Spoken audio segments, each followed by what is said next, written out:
ఇవాళ ముఖ్యంగా రెండు కారణాలతో ఇప్పటిదాకా పెద్దలందరూ మాట్లాడింటారు. రాజకీయపరమైన అంశాలు, మిగతా అంశాలన్నీ చెప్పింటారు. రెండు విషయాలు. अरे कई को पुकार रहे रे भाई, कौन मर गया, सब यहीं पे. रुक जाओ ना आराम से, थोड़ा हल्ला मत करो प्लीज. రెండు కారణాలు. ఒకటి, మనకు పార్టీ యొక్క సభ్యత్వ నమోదు కార్యక్రమం తొందరలో చాలా ఏదున్నది. సికింద్రాబాద్ మొదటి నుంచి కూడా ఉద్యమంలో ముందే ఉన్నది. మొదటి నుంచి కూడా పద్మారావు గారి నాయకత్వంలో 2002 నుంచి కూడా సికింద్రాబాద్ మెంబర్షిప్ లో కూడా టాపే ఉన్నది. ఈసారి కూడా పక్కా సికింద్రాబాదే జంట నగరాల్లో నంబర్ 1 ఉండాలని చెప్పి కూడా మనస్ఫూర్తిగా నేను కోరుతా ఉన్నా, చేస్తారని చెప్పి విశ్వసిస్తా ఉన్నా. రెండోది, అరే నీకు దండం పెడతా, లొల్లి పెట్టకరా, రాగరా, నీకు దండం పెడతావు, జర थोड़ी देर रुक जा रहे. రెండోది, జయపజ్జన ఆగా, ఆయన పంపించమంటే పంపించేస్తా. మళ్ళీ ఎందుకు ఆయన వచ్చి ఏమని చెప్తే వినాలి కదా. ఏమయ్యా పంపించేద్దామా. ఇక రెండవది, ఎస్ఐఆర్ అనే కార్యక్రమం గురించి ఒక చిన్న ప్రజెంటేషన్ మీ దృష్టిలో పెట్టడానికి ఈరోజు మనం ఈ కార్యక్రమం పెట్టుకున్నాం. ముందుగా ఆ ఎస్ఐఆర్ అంటే మన ఓటర్ లిస్టు అప్డేషన్ గురించి మీకు ఒక 5 నిమిషాలు, 5 నిమిషాలు కొద్దిసేపు ఫోకస్ చేసి కాన్సన్ట్రేట్ చేసి చూడండి, కొద్దిగా మనసు పెట్టి వినండి. ఓ ఎస్ఐఆర్ का प्रेजेंटेशन लगाओ भाई, ఎస్ఐఆర్ का प्रेजेंटेशन चालू करो. అసలు ఎస్ఐఆర్ అంటే ఏంది? స్పెషల్ ఇంటెన్సివ్ రివిజన్ అంటే ఏం లేదు. తెలుగులో చెప్పాలంటే వడపోత కార్యక్రమం, జల్లెడబట్టే కార్యక్రమం. అంటే ఓటర్లు ఎవరు సక్కటోళ్ళు, ఎవరు సక్క లేరు, చచ్చిపోయిన వాళ్ళ పేర్లుంటే తీసేసుడు, కొత్త ఓట్లు రాయించుడు, ఎవరన్నా సికింద్రాబాద్కి వెళ్ళి అటుపక్కకు ఎల్బీ నగర్కు అక్కడికో ఇక్కడికో షిఫ్ట్ అయితే వాళ్ళ ఓటు ఇక్కడ తీసి అక్కడ రాయించుడు, ఎవరన్నా సికింద్రాబాద్కి వచ్చింటే వేరే కాడికి వెళ్ళి ఏదైనా వేరే ఊరికిలోకి వెళ్ళి కానీ ఇంకో కాడికి వెళ్ళి కానీ వాళ్ళ ఓటు ఇక్కడ రాయించుడు. ఉదాహరణకు మీ ఇంట్లో కొత్తగా పెళ్లి అయింది, ఒక కోడలి పిల్ల వచ్చింది, మరి ఆమె ఓటు ఇక్కడ రాయించాలి కదా. దానికోసం ఈ కార్యక్రమం. ఈ ఎస్ఐఆర్ అనే కార్యక్రమము భారతదేశంలో మొదటిసారి జరుగుతలేదు. స్వాతంత్రం వచ్చినాక 1947లో భారతదేశానికి స్వాతంత్రం వచ్చింది, మీకు ఎరికే. 48లో సంవత్సరం తర్వాత తెలంగాణకు మనకు వచ్చింది. వచ్చినాక ఒక 3-3.5 ఏళ్ల పాటు పెద్దలు భారతరత్న డాక్టర్ బాబాసాహెబ్ అంబేద్కర్ గారి నాయకత్వంలో రాజ్యాంగం రాసేందుకు పెద్ద మనుషులందరూ కూర్చున్నారు. కూర్చొని ఏం చేద్దాం, ఎట్లా నడుపుదాం దేశం అంటే అంబేద్కర్ గారు అందులో ఉన్న పెద్ద మనుషులందరూ కలిసి ఒక మంచి నిర్ణయం తీసుకున్నారు. ఏమని? భారతదేశంలో ఎంత ధనవంతుడైనా, ఎంత గొప్ప డబ్బులున్నోడైనా, డబ్బులు లేనోడైనా, పేదవాడైనా వాళ్ళిద్దరికీ ఒకటే ఓటు హక్కు ఉండాలి, ఒక మనిషికి ఒకటే ఓటు ఉండాలి అని నిర్ణయం తీసుకున్నారు. ఇవాళ నేను మాట్లాడితే మీకు పెద్ద విషయంలో కనిపించేది, కానీ ఒకనాడు తలుసుకుంటే వేరే వేరే దేశాలలో ఓటు హక్కు కోసం యుద్ధాలు జరిగినాయి, పోరాటాలు జరిగినాయి, త్యాగాలు జరిగినాకనే ఓటు హక్కు వచ్చింది. మా ఆడబిడ్డలందరూ ఇక్కడ ఉన్నారు, మహిళలు, మీకు తెలవాలి. అమెరికా లాంటి దేశంలో కూడా మహిళలకు మొదలు ఓటు హక్కు ఇయ్యలే. ఓట్లు పెట్టినప్పుడు 100 ఏండ్ల తర్వాత అక్కడ ఆడపిల్లలు, అక్కడ ఉండే మిగతా వాళ్ళందరూ కూడా కొట్లాడితే, సమాజం కొట్లాడితే అప్పుడు 100 ఏండ్ల తర్వాత ఆడపిల్లలకు ఓటు హక్కు వచ్చింది. కానీ మన దేశంలో బాబాసాహెబ్ అంబేద్కర్ పుణ్యమా అని చెప్పి మొట్టమొదటిసారి ఎలక్షన్ జరిగినప్పుడే ఆడబిడ్డలకు ఓటు వచ్చింది. ప్రతి మనిషికి కూడా ఒకటే ఓటు అనే ఒక నిర్ణయం తీసుకున్నారు. ఇవాళ ఈ దేశంలో అంబానీ ఉన్నాడు, బాగా ధనికుడు, లక్షల కోట్లున్నాయి. ఆయనకుండేది ఒకటే ఓటు, మీకుండేది కూడా ఒకటే ఓటు. ఆ ఓటు చక్కగా వాడుకునే తందుకే ఈ కార్యక్రమం ఎస్ఐఆర్. Next slide. ఇప్పుడు ఈ ఎస్ఐఆర్ అనే కార్యక్రమం భారతదేశంలో స్వాతంత్రం వచ్చినాక 13 సార్లు జరిగింది, ఇది 14వ. ఇప్పుడు 2026లో జరిగేది 14వ జరుగుతున్నది. మరి మీరు అనుకోవచ్చు, ప్రతి సంవత్సరం కూడా రాయించుకోవచ్చు కదా, ఓటు కావాలంటే ఎవరన్నా 18 ఏళ్ళు నిండితే రాయించుకోవచ్చు కదా అని. మరి దానికి దీనికి తేడా ఏంది అంటే, ప్రతి సంవత్సరం మీరు కావాలంటే మీ ఇంట్లో ఎవరన్నా 18 ఏళ్ళు నిండితే మీరు పోయి తహసీల్దార్ దగ్గర మీరు రాయించుకోవాలి. కానీ ఇప్పుడు ఏమైతుందంటే ఈ ఎస్ఐఆర్ కార్యక్రమంలో అధికారులే ఇంటింటికి వస్తారు, మీ దగ్గరకు వచ్చి మిమ్మల్ని అందరినీ విచారించి కార్యక్రమం చేస్తారు. మరి ఇది లాస్ట్ టైం ఎప్పుడు జరిగింది తెలంగాణలో అంటే, తెలంగాణ రాష్ట్రం లేదు అన్నాడు, ఉమ్మడి ఆంధ్రప్రదేశ్ ఉండే 2002వ సంవత్సరంలో. అప్పుడు ఎస్ఐఆర్ కార్యక్రమం జరిగింది. ఆ ఎస్ఐఆర్ కార్యక్రమం జరిగిన లాస్ట్ డేటు 2002. మరి మోస్ట్ రీసెంట్ అంటే ఈ మధ్య కాలంలో ఓటర్ లిస్ట్ ఎప్పుడు అప్డేట్ చేసిందంటే 2025. అధికారులు ఏం చేస్తున్నారు ఇప్పుడు ఈ నిమిషానికి అంటే, వాళ్ళ ఆఫీసులలో కూర్చొని ఇప్పుడు ఆ 2002 లిస్టు 2025 లిస్టు పక్క పక్క కూర్చొని ఇప్పుడు పద్మారావు గారు ఉన్నారు, ఫర్ ఎగ్జాంపుల్ చెప్తున్నా. పజ్జన్న ఉన్నాడు, పజ్జన్న ఇంట్లో 2002లో ఎవరైనా 18 ఏళ్ళు నిండని పిల్లగాళ్ళు ఉంటే ఇప్పుడు 2025లో వాళ్ళు యాడ్ అయినరా లేదా చూసుకోవాలి. అప్పుడు పెళ్లిళ్ళు కాలే పిల్లలై, ఇప్పుడు పెళ్లిళ్ళు అయినాయి. ఆ కొత్త కోడలు అని ఓటర్ల లిస్ట్ లో ఉన్నాయా లేవా? ఎవరైనా 18 ఏళ్ళు నిన్నోళ్ళు ఎవరైనా ఉన్నారా లేదా? అట్లాగే ఇంట్లో ఎవరన్నా పొరపాటున చనిపోయిరే అనుకో, వాళ్ళది తీసేసినరా లేదా? ఇదంతా అధికారులు ఆఫీసులనే మొదలు 15వ తారీఖు దాకా, ఈ నెల 15వ తారీఖు దాకా ఆఫీసులనే మొత్తం వాళ్ళు మ్యాపింగ్ కార్యక్రమం, ఫ్యామిలీ మ్యాపింగ్ కార్యక్రమం వాళ్ళు చేస్తారు. చేసిన తర్వాత ఏం జరుగుతుంది అంటే వాళ్ళు మన ఇంటింటికి జూన్ 25 తారీఖు నుంచి బయలుదేరుతారు. ఈ నెల 25 తారీఖు నుంచి వచ్చే నెల 24 తారీఖు దాకా నెల రోజుల పాటు ఇంటింటికి అధికారులు వస్తారు. వచ్చి ఏం చేస్తారు? అధికారులు అంటే ఎవరు? బూత్ లెవెల్ ఆఫీసర్ ఉంటారు. బూత్ లెవెల్ ఆఫీసర్ ఎవరు? అంగన్వాడీ టీచరు, లేకపోతే మీ దగ్గర ఉండే మెప్మా రిసోర్స్ పర్సన్ ఉంటారు కదా, లేడీస్ కమ్యూనిటీ ఆర్గనైజర్లు, వాళ్ళ లెవెల్ ఒకరు ఇన్ఛార్జ్ ఉంటారు.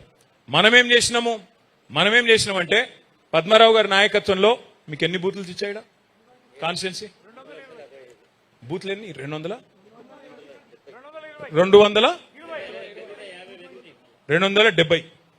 270 బూత్లుంటే పద్మారావు గారు ఏం చేసిందంటే 270 బూత్లకు 270 మంది బూత్ లెవెల్ ఏజెంట్లను లిస్టు రాసి అధికారులకు ఇచ్చిండు. మన పార్టీకి కూడా ఒక సెట్ ఇచ్చిండు. ఇప్పుడు ఆ 270 మంది ఇక్కడ ఉన్నారు, ఆ బూత్ లెవెల్ ఏజెంట్లు ఉంటే షేల్ అవ్వట్రు. తెలుసా మీకు ఏజెంట్లు మీరని? ఏదో మా చిచ్చ ఏదో రాసి ఇచ్చేసిందా? అడుగుతున్నాం, మీకు తెలిస్తే సంతోషం. ఇప్పుడు మీకు పెద్ద బాధ్యత ఉంది, ఇప్పుడు మీకు చాలా పెద్ద యుద్ధం ఉన్నది. ఎందుకు చెప్తున్నా అంటే ఇప్పుడు ఏం చేయాలంటే ఇప్పుడు మొత్తం తెలంగాణలో మీరు చూస్తే 3,39,00,000 ఓటర్లు 2025 ఓటర్ లిస్టు ప్రకారం. మొత్తం పోలింగ్ బూత్లు చూస్తే 36,000 దగ్గర 36,000 బూత్లు ఉన్నాయి. అలా మీ సికింద్రాబాద్ లోనే 270 ఉన్నాయి. బూత్ లెవెల్ ఆఫీసర్ ఏమో గవర్నమెంట్ మనిషి, ఎలక్షన్ కమిషన్ మనిషి. బూత్ లెవెల్ ఏజెంట్ ఏమో మన పార్టీ మనిషి, మన పార్టీ కన్నులు చెవులు లెక్క వాళ్ళు పనిచేసేది ఉంటుంది నెల రోజులు. మరి నెల రోజులు రోజు తిరగాలంటే రోజు గంటలు తిరిగేది ఏమి ఉండదు. ఇప్పుడు ఒక బూత్లు ఎన్ని ఓట్లు ఉంటాయి? 1000 ఓట్లు ఉంటాయి. 1000 ఓట్లు అంటే 300 ఇండ్లు, 300 నుంచి 350 ఇండ్ల మధ్యలో ఉంటాయి. అంటే రోజుకు 30 రోజులల్లా రోజుకు 10 ఇండ్ల కంటే ఎక్కువ తిరిగేది ఉండదు. కాబట్టి బేజార్ అయ్యేది లేదు, పరేషాన్ అయ్యేది లేదు. చేసేదేదో మంచిగా పర్ఫెక్ట్ గా పకడ్బందీగా చేసే కార్యక్రమం. ఒక్క ఓటు కూడా మన ఉద్దేశం ఏంది అంటే దొంగ ఓటు ఒక్కటి ఉండద్దు. కాంగ్రెస్ వాళ్ళు, బీజేపీ వాళ్ళు, లంగల్ వాళ్ళు ఆయన దొంగ ఓట్లు రాయించి పద్మారావు గారిని ఓడించే ప్రయత్నం చేస్తారు, మన పార్టీని ఓడించే ప్రయత్నం చేస్తారు. మరి అది జరగద్దంటే మీరే సైనికుల లెక్క ఒక్కొక్క ఓటు అర్హుల ఓటు, ఎవరికైతే అర్హత ఉందో వాళ్ళ ఓటు బరాబర్ ఉండాలి. ఎవరికైతే లేదో దొంగ ఓట్లుంటే గిన్నా తీసి పారేయాలి. అది ముఖ్యమైన ఉద్దేశం. అయితే ఇందులో ఏం జరుగుతుందంటే మొత్తం ప్రాసెస్ మీకు చెప్తా. నెల రోజులు ఇంటింటికి అధికారులు వస్తారు 24 జూలై దాకా. ఆ తర్వాత ఒక వారం రోజులు టైం ఉంటుంది. వారం రోజుల తర్వాత 1 ఆగస్టు నాడు లిస్టు పెడతారు. ఓటర్ లిస్టు ముసాయిదా, డ్రాఫ్ట్ ఓటర్ లిస్ట్ అని లిస్టు పెడతారు. మనకు నెల రోజులు టైం ఉంటుంది. మళ్ళా ఏమైనా తప్పులు జరిగినాయి అనుకో ఆ లిస్టులో, మా బూత్ లో మరి ఏమైనా తప్పు జరిగింది అనుకుంటే మీరు వెంటనే ఒక నెల రోజుల పాటు అబ్జెక్షన్ మీరు పెట్టచ్చు. జూలై 31 నుంచి ఆగస్టు 30 దాకా మీరు అబ్జెక్షన్ పెట్టచ్చు. అబ్జెక్షన్ పెట్టినాక వాళ్ళు ఒక నెల రోజులు టైం తీసుకుంటారు ఆ అభ్యంతరాలు పరిష్కరించేందుకు. మీరు చెప్పింది కరెక్టా కాదా చూసుకునే తందుకు సెప్టెంబర్ 28 దాకా, ఆగస్టు 1 నుంచి సెప్టెంబర్ 1 నుంచి సెప్టెంబర్ 28 దాకా వాళ్ళకి టైం ఉంటుంది. ఆ లాస్ట్ లిస్టు మీరు ఏదైతే చూస్తున్నారో 1 అక్టోబర్ నాడు ఫైనల్ లిస్టు పబ్లిష్ చేస్తారు. మరి మీ అందరికి తెలుసు జిహెచ్ఎంసీ ఎన్నికలు కూడా తొందరలో ఉన్నాయి. మరి కార్పొరేటర్లుగా కొట్లాడాలనుకుంటోళ్లకు నేను నా ప్రార్థన ఒకటే, కార్పొరేటర్లుగా కొట్లాడాలనుకుంటోళ్ళు డివిజన్ అధ్యక్షులు బాధ్యత మీ మీదనే ఉంటుంది. ఎందుకంటే ఇక మనకు వేరే అలగలగ ఓటర్ లిస్టులు ఉన్నాయి. కార్పొరేటర్ ఎలక్షన్ కు same voter list, MLA election కు same voter list, parliament election కు సేమ్ ఓటర్ లిస్టు. మరి ఇప్పుడు మీరు బాధ్యత తీసుకోకపోతే, మీరు కరెక్ట్ గా బూత్ లెవెల్ ఏజెంట్లు కింద పని చేయకపోతే అందరం నష్టపోతాం. కాబట్టి చాలా జాగ్రత్తగా కార్యక్రమం చేయాల్సి ఉంటుంది. 1 అక్టోబర్కి ఏ లిస్ట్ అయితే వస్తుందో ఆ లిస్టే ఫైనల్ లిస్ట్ అవుతుంది. నెక్స్ట్ ఇక మీరు ఏం చేయాలి? అక్కడ పోయినప్పుడు ఏం చేసేది లేదు. బూత్ లెవెల్ ఏజెంట్లు, బూత్ లెవెల్ ఆఫీసర్లు ఇద్దరు కలిసి BLO, BLA మనం ఏం చేయాలంటే ఈ 5 రకాల బాధ్యతలు ఉంటాయి. ఇంతకుముందు మా చిచ్చా ఒక అది ఇచ్చిండు. ఇది ఒకటి ఎన్యూమరేషన్ ఫామ్ అని కొట్టిచ్చిర్రు, మీ అందరు కూడా ఇచ్చిండ్రు. ఇప్పుడు ఈ ఎన్యూమరేషన్ ఫామ్ ఇది ఏమిటిది అంటే 2002 లిస్టు ఓటర్ లిస్టు ప్రకారం 2025 ఓటర్ లిస్టు ప్రకారం దబ్బన వలన మిస్ అయితే, ఉదాహరణకి ఇంట్లో కొత్త కోడలు వచ్చింది, ఆమెది మిస్ అయింది లిస్టులా, ఈ మధ్యలోనే అయింది. అయితే ఈ ఫామ్ నింపాలి, ఎన్యూమరేషన్ ఫామ్ అంటారు. దీన్ని నింపి ఇది పద్మారావు గారు కొట్టించిండ్రు, మీ అందరికి కూడా వస్తాయి ఇవన్నీ కూడా కాగితాలు. ఇది మనం కూర్చోబెట్టి అక్కడనే నింపించాలి. ఏం లేదు, పెద్ద పెద్దగా ఏం లేవు. పేరు, తండ్రి పేరు, భర్త పేరు, ఇంటి నంబరు, ఓటర్ ఐడి ఒకవేళ ఉంటే ఓటర్ ఐడి, తర్వాత డేట్ ఆఫ్ బర్త్, ఆధారు, ఇవన్నీ రాసి మనం ఒక సంతకం పెట్టి వాళ్ళ చేతుల్లో పెడితే మరి వాళ్ళది కూడా ఎన్యూమరేషన్ ఫామ్ నింపితే వాళ్ళ ఓటు కూడా రాస్తారు. రెండోది ఏంది అంటే మనం గుర్తుపెట్టుకోవాల్సింది, దబ్బని ఎవరైనా చనిపోయిన వాళ్ళు ఉంటారు మీ బూత్ పరిధిలో, కంపల్సరీ మనం చెప్పాలి, వాళ్ళ ఓటు తీసేయించాలి. అమ్మ ఆయన చనిపోయిండు, దయచేసి వీళ్ళ ఓటు తొలగించండి అని చెప్పాలి, తీసేయించాలి. మూడోది ఎవరన్నా 18 ఏళ్ళు నిండినోళ్ళు ఉంటే వాళ్ళది రాయించాలి. ఇక నాలుగోది ఇంతకుముందు నేను మీకు చెప్పిన, ఎవరన్నా సికింద్రాబాద్ కొత్తగా షిఫ్ట్ అయితే వాళ్ళ ఓటు రాయించాలి, లేదా ఇక్కడికి వెళ్ళి అవతలకి ఎక్కడన్నా పోతే ఇక్కడికి వెళ్ళి వాళ్ళ ఓటు తీయించాలి. ఈ 4 పనులు మనం చేసేది ఉంటుంది. నెక్స్ట్ ఇక ఇందులో ఒక చిన్న అనుమానం ఉన్నది. మొన్న మనం పశ్చిమ బెంగాల్ చూసినాం, వెస్ట్ బెంగాల్, అక్కడ గడబడైతాంది. బీహార్లో చూసినాం, అక్కడ గడబడైతాంది. వెస్ట్ బెంగాల్లో 95 లక్షల ఓట్లు తీసేసిండ్రు, బీహార్లో 65 లక్షల ఓట్లు తీసేసిండ్రు. అక్కడ ఓడిపోయిన మమతా బెనర్జీ గారు అంటున్నారు, నేను ఆ ఓట్లు తీసేస్తుంటేనే ఓడిపోయినా అని ఆమె చెప్తున్నది. మొన్న స్టాలిన్ గారు ఓడిపోయినారు తమిళనాడులో, ఆయన కాన్స్టిట్యున్సీలు కూడా ఓట్లు తీసేస్తుంటేనే ఓడిపోయిందని వాళ్ళ పార్టీ వాళ్ళు అంటున్నారు. మనం జాగ్రత్త పడాల్సింది ఏంటి అంటే, ఇప్పుడు ఈ ఎక్సర్సైజ్లకి మనం కరెక్ట్ గా చేసుకుంటే, ఇప్పుడు మొత్తం రాష్ట్రం అంతా ఒకటే కోరుకుంటున్నారు, కాంగ్రెస్ పోవాలి, కేసీఆర్ రావాలి. ఇది అందరూ రాష్ట్రంలో ఉన్న వాళ్ళందరూ కోరుకుంటుంది అదే. అయితే మరి అది జరగాలంటే మీరు బూత్ లో మీ పాత్ర చాలా ఇంపార్టెంట్. ఇవాళ మీరు కరెక్ట్ గా మనకి ఓటర్ లిస్ట్ అక్కడ చూసుకోకపోతే వాళ్ళకి జరిగిన నష్టం మనకు కూడా జరిగే అవకాశం ఉంటుంది. అందుకే దయచేసి నేను చెప్పేది ఏంటంటే, బిఎల్ఓతో పాటు కంపల్సరీ మీరు పోవాలి, ఆ ఎన్యూమరేషన్ ఫామ్ నింపుతురా లేదా చూసుకోవాలి. అన్మ్యాప్డ్ ఓటర్, అన్మ్యాప్డ్ అంటే ఎవరు 2002లో 2025లో ఎవరైనా లేకపోతే ఓటర్ దానికి దీనికి మ్యాపింగ్ కాకపోతే వాళ్ళ ఓటు రాయించాలి. అట్లాగే మరి కంపల్సరీ ఏమైనా తేడాలు ఉంటాయి. అప్పుడప్పుడు ఏమవుతుంది, ఒక అమ్మాయి పేరు ఉంటుంది, ఫోటో ఉంటుంది, అబ్బాయి అని పడుతుంది. అట్లా మనం ఆడిపోయినాక వాడు ఓటు అయినాడు. మళ్ళీ అవన్నీ చూసుకోవాలి, తప్పులు కాకుండా జాగ్రత్తగా చూసుకోవాలి. లాస్ట్ పాయింట్, ఏమన్నా మనం అబ్జెక్షన్ చెప్తే ఆ అబ్జెక్షన్ మీద యాక్షన్ తీసుకున్నారా లేదా ట్రాకింగ్ చేయాలి. ఇది మనము బిఎల్ఏగా చేయాల్సిన పని. నెక్స్ట్ మరి కొత్త ఓటు రాయించాలంటే ఏం కాగితాలు ఇవ్వాలి, ఏం ప్రూఫ్ ఇవ్వాలి, ఏమి ఇవ్వాలంటే సుప్రీంకోర్టు తీర్పిచ్చింది, ఈ 13 ఏది ఉన్నా కూడా మీరు ఓటు రాయించవచ్చు. ఏంటిది, క్యాస్ట్ సర్టిఫికేట్ ఉంటే రాయించవచ్చు, ఎస్ఎస్సి సర్టిఫికేట్ ఉంటే రాయించవచ్చు, రేషన్ కార్డు ఉంటే రాయించవచ్చు, డ్రైవర్స్ లైసెన్స్ ఉంటే రాయించవచ్చు, తర్వాత మనకు ఏదైనా సెంట్రల్ గవర్నమెంట్ ఏదైనా పెన్షనర్కి ఇచ్చిన కార్డు ఉంటే దాంట్లో రాయించవచ్చు. మొత్తం 13 రకాలు మీకు కార్డ్స్ ఉన్నాయి. మీ అందరికి హ్యాండ్ బుక్ ఇచ్చిరా, బిఎల్ఎల్ హ్యాండ్ బుక్.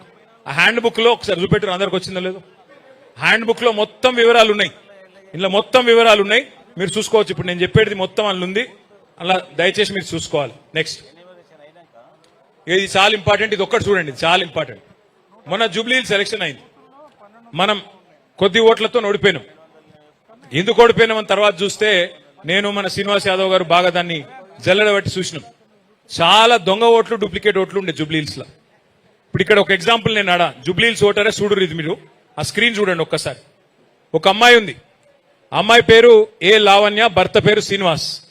ఆ అమ్మాయికి 5 ఓట్లు ఉన్నాయి, 2 ఓట్లు జూబ్లీహిల్స్ ఉన్నాయి, ఒకటి మషీరాబాద్ ఉంది, ఒకటి అంబర్పేటలు ఉంది, ఒకటి ఖైరతాబాద్ ఉంది. మొత్తం 5 ఓట్లు అదే అమ్మాయికి ఉన్నాయి. మరి ఇప్పుడు అసలు మనిషి ఎక్కడుంది, ఎక్కడ దేవులాడాలంటే ఇక మీరే పట్టాలి. ఇప్పుడు మీరు ఇల్లు తిరిగినప్పుడు ఆ మనిషి ఎక్కడున్నది, భర్త ఎవరు, ఆయన ఒరిజినల్ ఎవరు, అక్కడనే ఓటు ఉండాలి. మిగతా 4 దగ్గరలా కొట్టుడు పోవాలి. అయితే ఈ లిస్ట్ కూడా నేను మీకు ఇస్తా. ఇవాళ ఎట్లయితే ఈ అమ్మాయిని పట్టుకున్నామో సికింద్రాబాద్ నియోజకవర్గం పరిధిలో అంటే ఇలా 4 రకాలు ఉంటాయి ఓట్లు. మీరు ఇటు పక్కకు చూస్తే ఈ డూప్లికేట్ ఓట్లు 4 రకాలుగా ఉండే అవకాశం ఉంది. ఒకటి సీతాఫల్ మండలి ఉండొచ్చు సికింద్రాబాద్లో, ఒకటి మెట్టుగూడలు ఉండొచ్చు, ఒకటే మనిషి 2 అలగ్ డివిజన్లలో ఉండొచ్చు. లేదా ఒక ఓటు సికింద్రాబాద్లో ఉండొచ్చు, ఒకటి సనత్ నగర్లో ఉండొచ్చు. మూడోది ఒకటి ఊరిలో ఉండొచ్చు, సిరిసిల్ల అనుకో, సిరిసిల్లలో ఉండొచ్చు, ఇంకో ఓటు సికింద్రాబాద్లో ఉండొచ్చు. 4వ ఓటు ఒకటి ఇక్కడ ఉండొచ్చు, ఒకటి ఆంధ్రాలో ఉండొచ్చు. ఈ 4 రకాల ఓట్లు ఉంటాయి. కాబట్టి నేనేం చేస్తా అంటే పార్టీ నుంచే మీ అందరికీ మొత్తం లిస్ట్ ఇస్తా. మీ సికింద్రాబాద్ కాన్స్టిట్యున్సీలో ఇట్లా అనుమానాస్పదమైన ఓట్లు ఎన్ని ఉన్నాయి, నేను డూప్లికేట్ అంటలేను, అన్ని కూడా అనుమానాస్పదమైన ఓట్లు ఎన్ని ఉన్నాయని జల్లెడబట్టి మీకు అప్పచెప్తా. కొన్ని వేలల్లో ఉంటాయి. అది ఏమైతుంది దాంతో ఈ అన్ని ఓట్లు మనము ప్రతిసారి హైదరాబాద్ ఎలక్షన్ అయినప్పుడు అనుకుంటా ఉంటాం, అరే హైదరాబాద్ లో ఓటింగ్ ఎందుకు తక్కువ అవుతుంది, 50% ఎందుకు అవుతుంది, ఎందుకు వస్తలేరు బయటికి అంటాం. వాస్తవం ఏంటంటే చాలా ఓట్లు ఆడ లేవు. నిజంగా హైదరాబాద్ లో రేపు మొత్తం జల్లెడబట్టి ఓటర్ లిస్ట్ కరెక్ట్గా ఉంటే 70%, 75%, 80% ఓటింగ్ ఇక్కడ కూడా అవుతుంది మనం కరెక్ట్ గా చేస్తే. కాబట్టి ఈ డూప్లికేట్ మనకు అనుమానాస్పదమైన ఓట్లు ఏదైతుందో మీకే అప్పచెప్తా.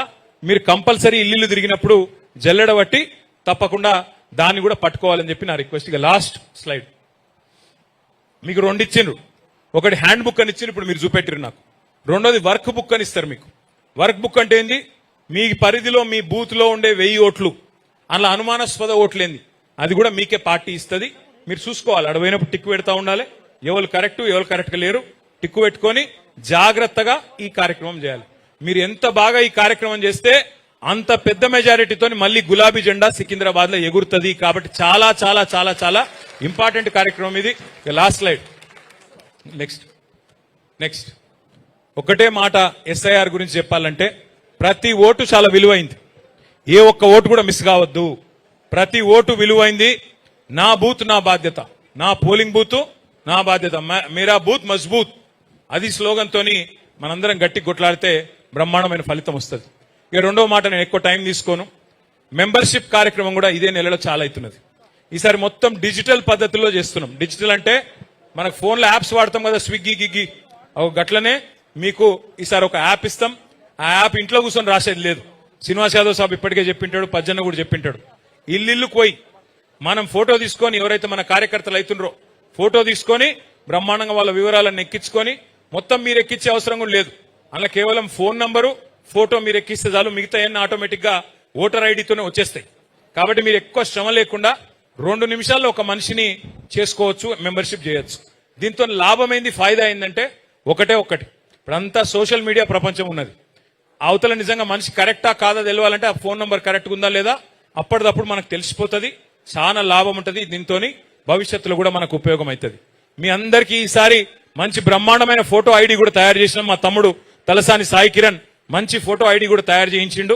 మరి రామేశ్వర్తో కూడా నేను మాట్లాడతా, కిషోర్తో కూడా మాట్లాడి సికింద్రాబాద్ లో ప్రతి ఒక్క కార్యకర్తకు కూడా మంచి ఐడి కార్డు ఇచ్చే బాధ్యత నాది. తప్పకుండా తొందరలో ఆ పని కూడా చేస్తామని చెప్పి కూడా నేను మీకు విజ్ఞప్తి చేస్తున్నాను. ఇక ఆఖరికి నేను చెప్పేది ఒకటే, మళ్ళా సారు రావాలే అనే నినాదం ఇవాళ రాష్ట్రం అంతటా ఉన్నది. ఆ సికింద్రాబాద్ లో కూడా అదే జోష్ ఉన్నది. ఇక మా చిచ్చా లేస్తే ఆగడు, ఆయన లేవాలి. కాకపోతే ఆయన లేవాలంటే మీరే ఏడున్నాడు ఉన్నాడు ఆయన. మా చిచ్చా బయటికి వెళ్ళిండంటే మళ్ళా బిర్యానీ పెడతాడు, బ్రహ్మాండంగా చూసుకుంటాడు, కార్పొరేషన్లో గెలిపిస్తాడు, ఉరుకులాడతాడు. కాకపోతే ఇప్పుడే చెప్తున్నాడు నాకు వచ్చి, ఏ రామ్ నేను కూడా తిరుగుతా బై, ఒక మా వాళ్ళకే ఇడిచిపెట్టా, నేను కూడా 5-6 డివిజన్లు మొత్తం తిరుగుతాడు. వెళ్ళిండంటే మీకంటే ఫాస్ట్ గా నడుస్తాడు. నాకు తెలుసు ఆయనకు మోకాళ్ళ అదేదో పెట్టిరు, గీసో పెట్టిరు, అందుకే జోరుగా నడుస్తాడు. కాబట్టి మంచిగా పద్మారావు గారు స్వయంగా తిరుగుతారు. కాబట్టి మీరు కూడా దయచేసి అందరూ ఓపికతోని 1 నెల రోజులు కష్టపడాలి. వచ్చే రోజులు మనయే. గతంలో ఏమన్నా చిన్న పొరపాట్లు జరిగినంటే కార్యకర్తల విషయంలో అన్ని సుధరాయించుకొని మిమ్మల్ని కంటికి రెప్పలాగా కాపాడుకునే బాధ్యత నాది అనే మాట కూడా మళ్ళొక్కసారి విజ్ఞప్తి చేస్తూ, జై తెలంగాణ.